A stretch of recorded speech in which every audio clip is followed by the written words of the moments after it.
É isso mesmo. Olha, Urubus é um filme que foi filmado no lixão. E ele trata dessa realidade nua e crua, não só do lixão propriamente dito, como o lixão que as pessoas fazem das suas vidas também. É um roteiro perfeito do Miguel Jorge, parabéns a todos eles. O Juquinha tá arrebentando. Mauri, Gracinha, o Sandro, bom, não tem defeito.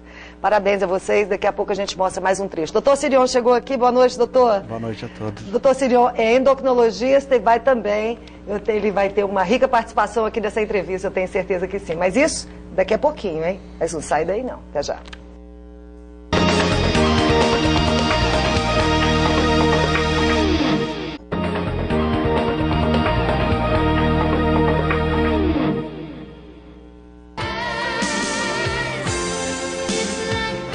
Estamos de volta. Nossos convidados hoje são a patologista clínica Thaís Melo de Oliveira Arantes e o Dr. Sirion Melo de Oliveira, endocrinologista. Boa noite a vocês outra vez.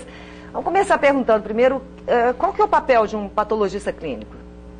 Ótima pergunta, viu, Aurélia? Primeiramente, boa noite a todos os seus telespectadores. É uma pergunta importante porque muitas pessoas às vezes desconhecem o papel do patologista clínico num laboratório.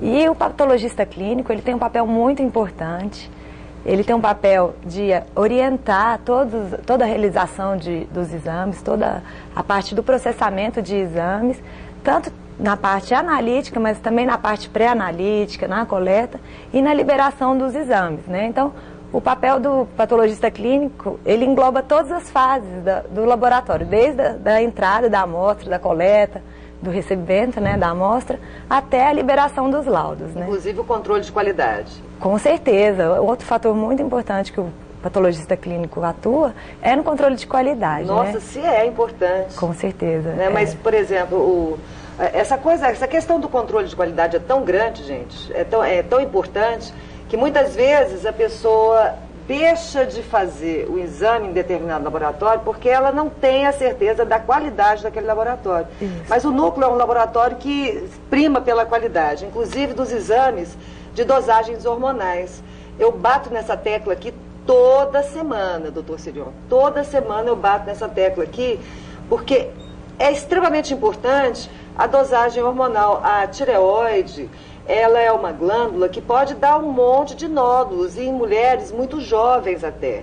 Eu conheço mesmo uma pessoa com 20 e poucos anos que ela está com alguns nódulos todos benignos, mas é uma glândula que tem riscos de ter nódulos. Por isso é importante checar sempre, não é? Com certeza. E tem uma brincadeira que é a seguinte: quando a gente vai ficando mais velho, a tendência do corpo por fora é enrugar e por dentro é encaroçar. Então, assim, a tireoide e outros órgãos do nosso corpo vão, com a medida do tempo, vão criando nódulos. E não só a formação de nódulos, mas o funcionamento da tireoide é muito importante para o nosso organismo, porque ela atua no metabolismo, e uma hiperfunção dela aumenta o metabolismo e uma hiperfunção diminui o metabolismo e causa sintomas desagradáveis para os pacientes. Às vezes a pessoa está desanimada, ela não sabe o porquê que ela está desanimada, ou às vezes ela está acelerada demais, às vezes ela está engordando sem saber o porquê que ela está engordando, sendo que ela está comendo a mesma quantidade de alimento. Tudo isso pode ter alguma conexão com a tireoide. Quais são os exames clínicos de laboratório que a gente consegue saber da tireoide? Principalmente o TSH e o T4 livre são os exames de rastreamento para doenças da tireoide. Em caso de alteração desses exames, né, aí podem ser feitos anticorpos da tireoide, o anticorpo antiperoxidase, o antimicrosomal, o TRAB, o T3, que é um outro hormônio da tireoide também. T3, T4 e TSH. Isso.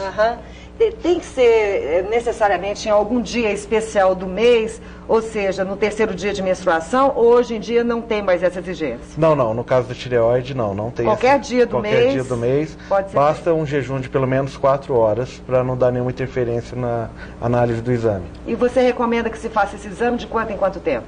Caso a pessoa tenha saúde normal?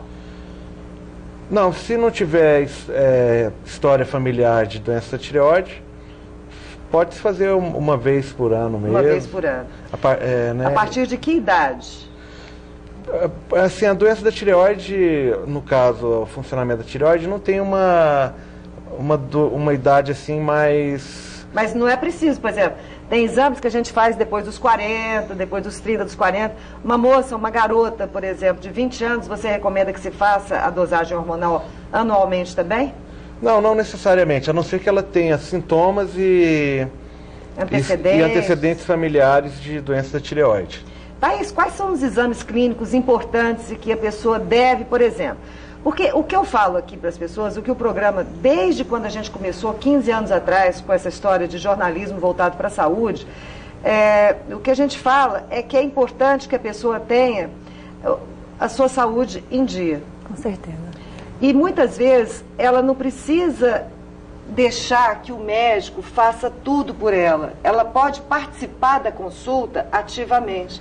E não ser uma pessoa que vai ao médico e é passiva, ou seja, qualquer coisa que o médico fale, ela não discute porque ela não sabe, ela ignora assuntos do seu próprio corpo e assuntos de saúde. Então a gente tenta com o programa aqui exatamente fazer com que a pessoa tenha um espírito investigativo e que ela tenha perguntas para fazer para o seu especialista. Quais são os exames clínicos de laboratório importantes e que a pessoa deve pedir para o seu médico para ela fazer o check-up? Isso. Acho muito importante você ter comentado sobre isso. A gente observa que os pacientes hoje em dia, eles são pessoas mais curiosas. E isso é muito importante. Parabenizo esse incentivo. Com certeza. É importante chegar no seu médico e discutir, entender mais ou menos qual é o seu problema, né? Para se alguém já tem alguma patologia.